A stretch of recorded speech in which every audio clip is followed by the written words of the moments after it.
नमस्कार। आज हम मन की कार्य प्रणाली को समझने के लिए एक यात्रा पर निकल रहे हैं, ऐसा कह सकते हैं। हाँ बिल्कुल। हमारे स्रोत हैं आध्यात्मिक मनोविज्ञान नाम की किताब से लिए गए कुछ अहम विचार।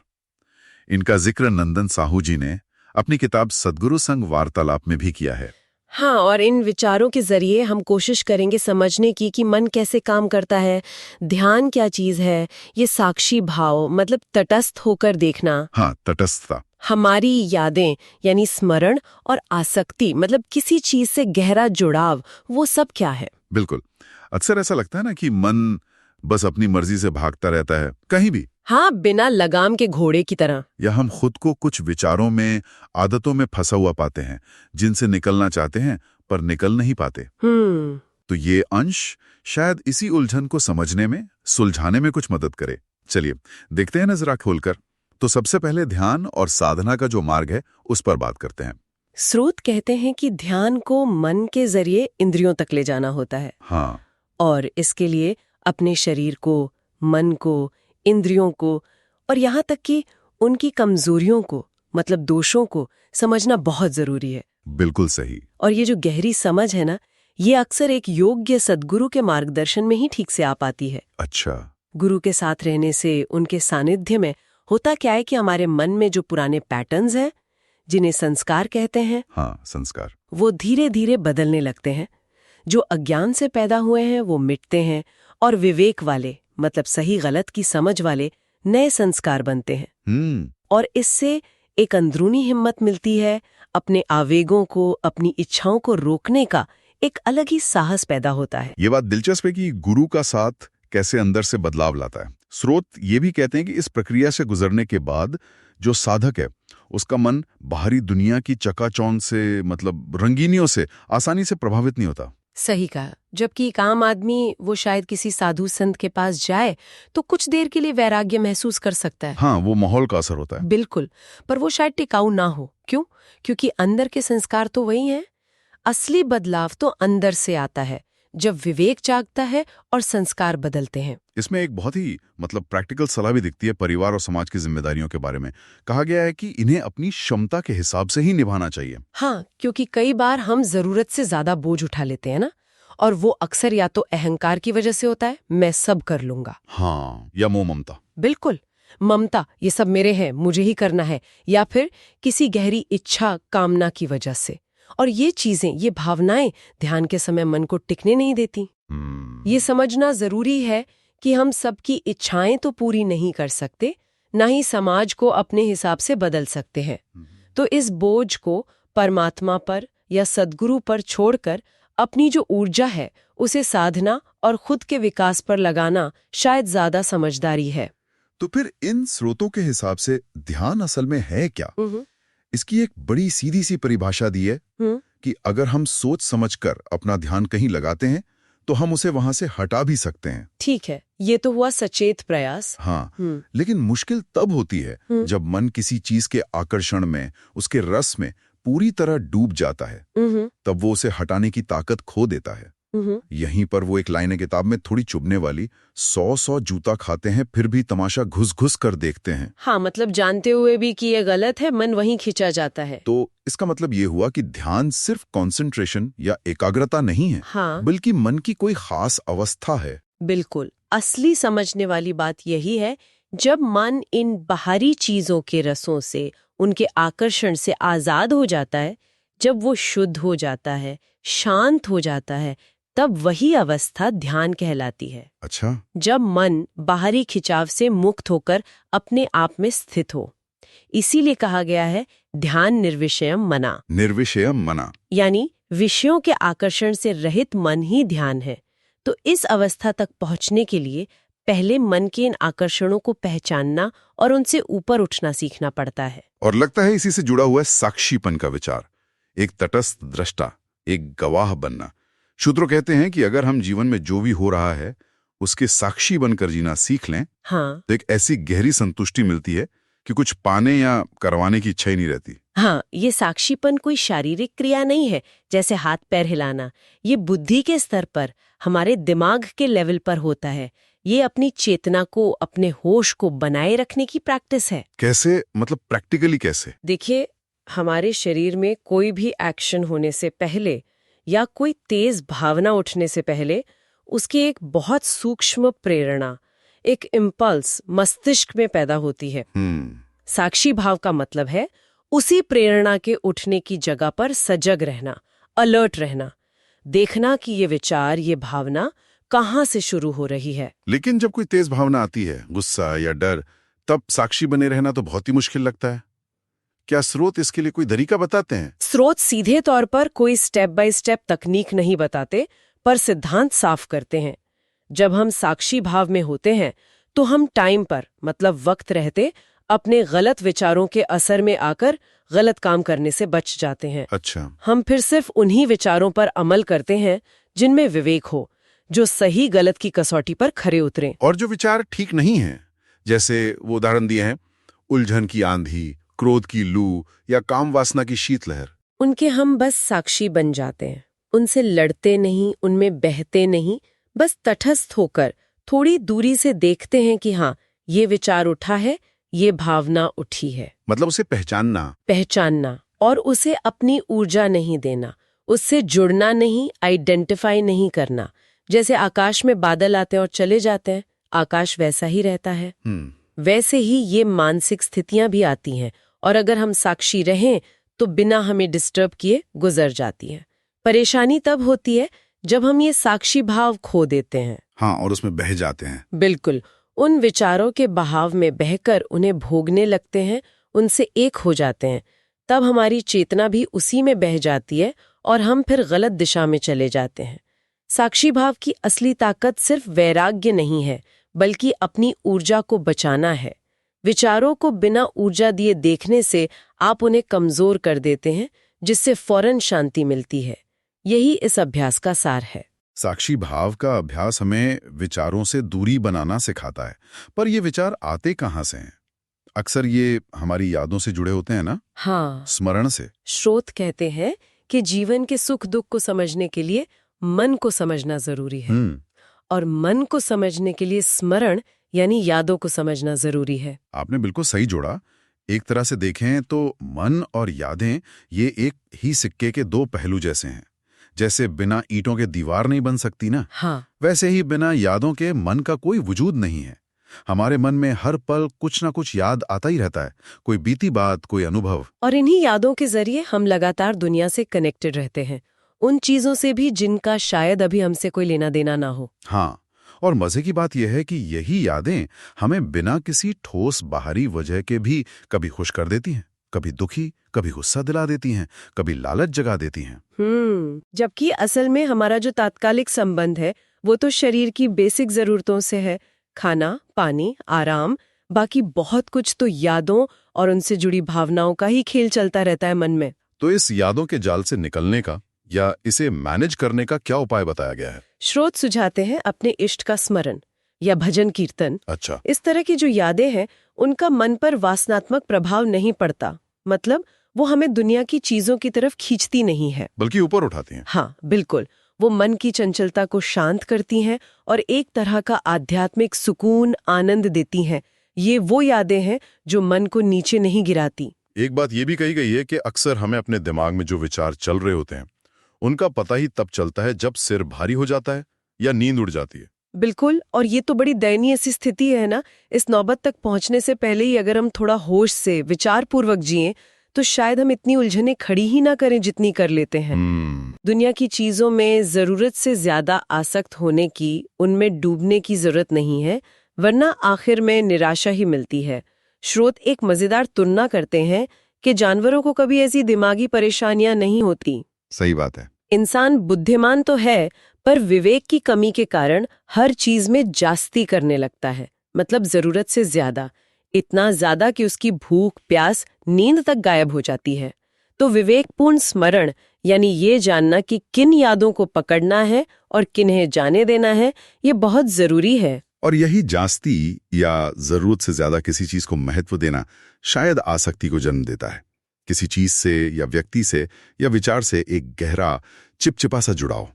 स्रोत बताते हैं कि आसक्ति तब पैदा होती है जब हम किसी चीज को बहुत ज्यादा अच्छा या जरूरी मानकर उस पर अपनी एक मान्यता थोप देते हैं। हाँ बिल्कुल।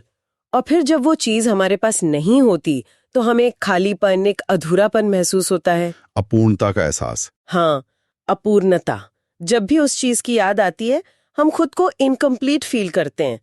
धीरे धीरे ये मान्यता इतनी पक्की हो जाती है कि हम अनजाने में ही उस चीज की तरफ खींचे चले जाते हैं, उसके बिना रह नहीं पाते। यही आसक्ति है। जैसे आजकल लोग सोशल मीडिया पर लाइक्स या वैलिडेशन के आदी हो जाते हैं। बिल्कुल सही उदाहरण है। वही अधूरापन महसूस होना, जब कोई नोटिफिकेशन न आए, वो भी एक तरह की आसक्ति ही है। तो मन को इस तरह की आसक्तियों से बचाने के लिए या कंट्रोल करने के लिए क्या करना होगा? इसके लिए मन, मस्तिष्क, शरीर और हमारी इंद्रियों का जो आपस में कनेक्शन है और एक दूसरे पर जो असर पड़ता है उसे गहराई से समझना जरूरी है। इस समझ से एक अंदरूनी आजादी और ताकत मिलती है जिससे मन को कंट्रोल करना पॉसिबल हो पाता है। अक्सर लोग क्या करते हैं, किसी एक सोच या इच्छा के पीछे ऐसे भागते हैं कि रुकना ही नहीं चाहते। हाँ, बस उसी में खो जाते हैं। और उससे मन और ज्यादा उलझता जाता है, अशांत होता जाता है। मन को वश में करने के लिए उसके पीछे नहीं भागना है, बल्कि उसके आगे खड़े होकर उसे देखना है, उसका दृष्टा बनना है। यहाँ फिर से वो साक्षी भाव वाली बात आ जाती है। स्रोत ये भी कहते हैं कि हमारी साधना में या खुद को बेहतर बनाने की कोशिश में जो रुकावटें आती हैं, वो अक्सर हमारे ही अंदर छिपी कामनाओं का नतीजा होती हैं। हाँ, यहाँ तक कि अगर हमें किसी दूसरे में कोई कमी दिखे तो भी उसे अपनी ही किसी कमी का आईना समझना चाहिए। रामचरितमानस का हवाला भी दिया है, गुण तुम्हार समुझे ही निज दोषु। बिल्कुल, ये अपनी मानसिक ऊर्जा बचाने का एक बहुत अच्छा तरीका है। दूसरों पर दोष डालने से अपनी ही एनर्जी वेस्ट होती है और हम अपनी कमियों को देख नहीं पाते। सही बात है। अपने अंदर की समस्याओं को समझने के लिए स्रोत एक सिंपल तरीका बताते हैं। शांत होकर बैठो, अपनी इंद्रियों को बाहर की चीजों से हटाकर स्थिर करो। जब बाहर का शोर कम होगा तो अंदर जो दबी हुई चीजें हैं, इच्छाएं, डर, समस्याएं, वो धीरे धीरे सतह पर आने लगेंगी। तब उनका अध्ययन करके, उन्हें एनालाइज करके हम अपनी असली बेसिक जरूरतों को समझ सकते हैं, ना कि सिर्फ ऊपर ऊपर की इच्छाओं को। तो संक्षेप में कहें तो मन हमारी 5 ज्ञानेंद्रियों आंख, कान, नाक, जीभ, त्वचा और उनके जो विषय हैं रूप, शब्द, गंध, रस, स्पर्श, इनके आपसी संबंध से ही बनता है या आकार लेता है। हाँ, और जब हम इन बाहरी भोगों में ज्यादा रमने लगते हैं तो हम उनके आदी हो जाते हैं, उनके रसिक बन जाते हैं। बिल्कुल। और इसी रसिकता से, इसी आसक्ति से काम, क्रोध, लोभ, मोह जैसे मानसिक विकार पैदा होते हैं। ये असल में मन की कमजोरियां हैं। कमजोरियां? हाँ, जिस विषय की तरफ मन का झुकाव बहुत ज्यादा हो जाता है उसी से आसक्ति पैदा होती है। और जब आसक्ति बढ़ती है तो हमारा ज्ञान बल मतलब? ज्ञान बल यानी विवेक से फैसला लेने की क्षमता, सही गलत को परखने की ताकत, ये कमजोर पड़ जाती है। अच्छा। शुद्ध ज्ञान बल से ही हम चीजों को असलियत में देख पाते हैं। इसके कमजोर होने पर ये योग्यता घट जाती है और तब मन उस खास कमजोरी या आसक्ति के वश में हो जाता है। और एक बात और, जिसका संस्कार हमारे मन में पहले से नहीं है वो चीज हमें खींच नहीं सकती। आसक्ति हमारे गहरे संस्कारों से जुड़ी होती है। आसक्ति और संस्कारों की बात समझने के बाद एक और गहरा विचार आता है, कर्म सिद्धांत और अदृश्य प्रारब्ध का। स्रोत कहते हैं कि हमारा ये जो जीवन हम देख रहे हैं, ये एक बड़े चक्र का सिर्फ आधा हिस्सा है। हाँ, आधा। दूसरा आधा हिस्सा अदृश्य है, जिसे प्रारब्ध कहा गया है। प्रारब्ध यानी वो जमा किए हुए कर्मों का फल जो इस जीवन में भोगने के लिए हमारे सामने आ रहा है। जो लोग सिर्फ प्रत्यक्ष पर यकीन करते हैं, मतलब जो आंखों से दिखता है बस उसी को मानते हैं, प्रत्यक्षवादी। हाँ, प्रत्यक्षवादी, वे जीवन के इस अदृश्य पहलू को नहीं देख पाते और इसलिए कर्म के सिद्धांत को पूरी तरह समझ नहीं पाते। जैसे हम दिन और रात को एक साथ नहीं देख सकते, पर दोनों मिलकर ही पूरा दिन बनाते हैं ना। हाँ, बिल्कुल। वैसे ही जीवन के इस पूरे चक्र को समझने के लिए उस अदृश्य प्रारब्ध को जानना जरूरी है।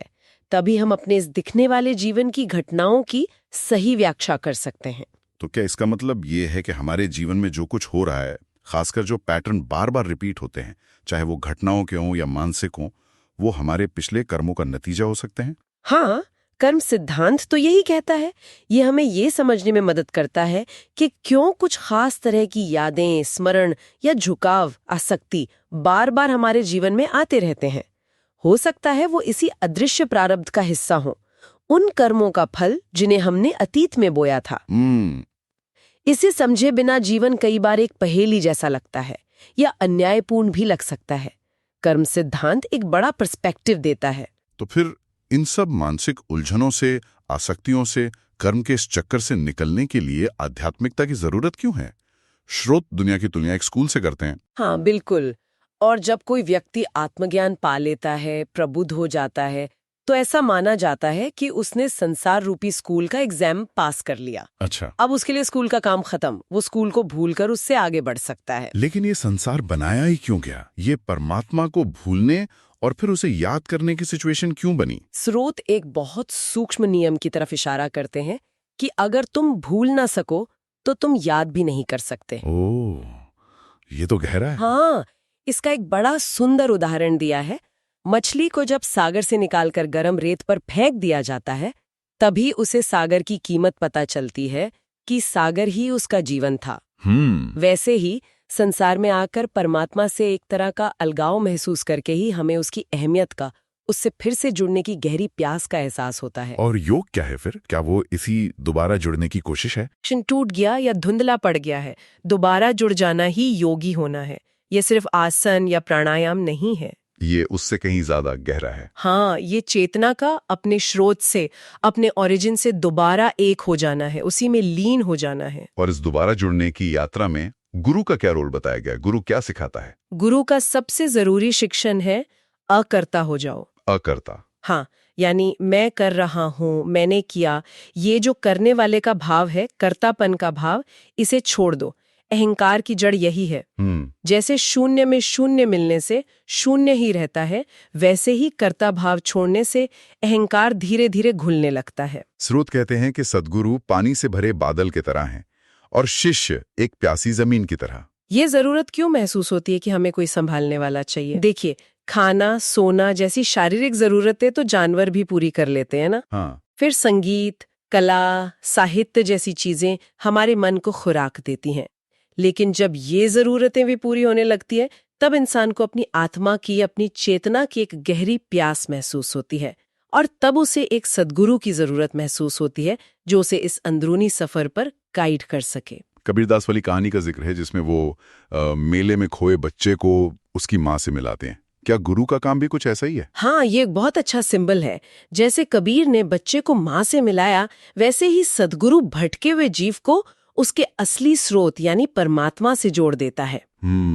सिर्फ दुनियावी जरूरतें पूरी होने से या मन को इधर उधर की चीजों में बहलाने से सच्ची और टिकाऊ शांति नहीं मिलती। स्रोत साफ कहते हैं कि गुरु के बिना इस मायावी दुनिया के फेर में पड़ना लगभग तय है, क्योंकि मन अपनी लिमिटेड बुद्धि से परम सत्य का रास्ता खुद नहीं खोज सकता। ऐसा क्यों कहा है कि सद्गुरु तुम्हें खींचता है? क्योंकि सद्गुरु की चेतना में, उनकी करुणा में एक नेचुरल मैग्नेटिज्म होता है, एक आकर्षण। अच्छा। सच्चा साधक उस खिंचाव को महसूस करता है। जैसे प्रभु यीशु ने कहा था, मेरी भेड़ें मेरी आवाज पहचानती हैं।